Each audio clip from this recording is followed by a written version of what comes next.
Ide penundaan pemilu mencuat lagi. Dalam politik dagang sapi yang brutal, skenario berbahaya ini tidak mustahil. Saya Nana Rizky dan inilah Opini Tempo.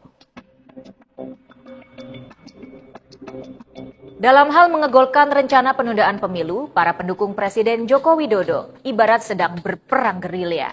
Jika publik tengah lengah, mereka melempar isu itu ke masyarakat. Jika reaksinya negatif, gagasan itu diredam. Di bawah tanah, upaya melanggengkan kekuasaan Jokowi setelah 2024 terus dilakukan. Lontaran terbaru datang dari Menteri Koordinator Politik Hukum dan Keamanan Mahfud MD.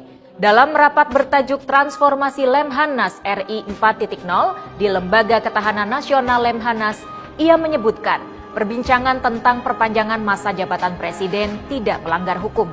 Ia memang mengatakan pemerintah tengah menyiapkan pemilihan umum 2024 dari sisi prosedural, kelembagaan, dan peraturan. Tapi Mahfud melontarkan kalimat bersayap.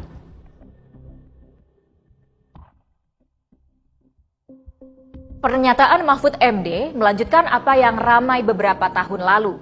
Pada Maret 2021, politikus Partai Gerindra Arief Poyuwono mengaku didorong lingkaran kekuasaan menyuarakan gagasan Jokowi 3 periode. Metode yang akan dipakai adalah membuka peluang Jokowi maju lagi dalam pemilu 2024 atau memperpanjang masa jabatan presiden dan anggota Dewan Perwakilan Rakyat maksimal 3 tahun. Kedua skenario tersebut akan ditempuh lewat amandemen Undang-Undang Dasar 1945. Sejumlah pengamat melihat kemungkinan lain, situasi darurat berupa konflik sosial dan ketidaksiapan Komisi Pemilihan Umum sebagai alasan penundaan pemilu. Awal 2022, ide penundaan pemilu disampaikan anggota kabinet dan ketua partai politik pendukung pemerintah. Dari Menteri Investasi Bahlil Lahadalia, lalu Ketua Umum Partai Kebangkitan Bangsa Muhaimin Iskandar, hingga Ketua Umum Partai Golkar yang juga Menteri Koordinator Perekonomian Airlangga Hartarto. Ada pula Ketua Umum Partai Amanat Nasional Zulkifli Hasan dan Menteri Koordinator Kemaritiman dan Investasi Luhut Binsar Panjaitan. Relawan pendukung Jokowi dan kepala desa yang tergabung dalam Asosiasi Pemerintah Desa Seluruh Indonesia menyuarakan hal sama.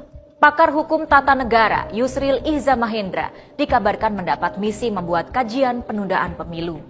Gerilya, mungkin strategi yang jitu untuk mencapai tujuan lancung dan tak mudah. Bersembunyi, menyerang, lalu bersembunyi lagi, merupakan cara tepat mencapai tujuan dengan meminimalisasi efek yang tak dikendaki. Syukur-syukur jika berhasil. Jika gagal, pelakunya bisa buang badan dengan mengatakan rencana itu aspirasi masyarakat yang harus dihormati. Ketua Umum Partai Demokrasi Indonesia Perjuangan Megawati Soekarno Putri sudah tegas menolak gagasan itu.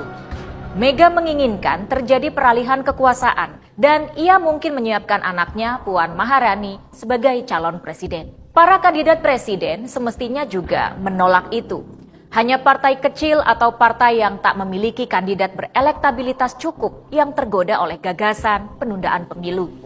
Mungkin ada pula pejabat oportunis, pengusaha pemburu rente, aktivis bosan kere, atau intelektual kelas kambing yang masuk barisan.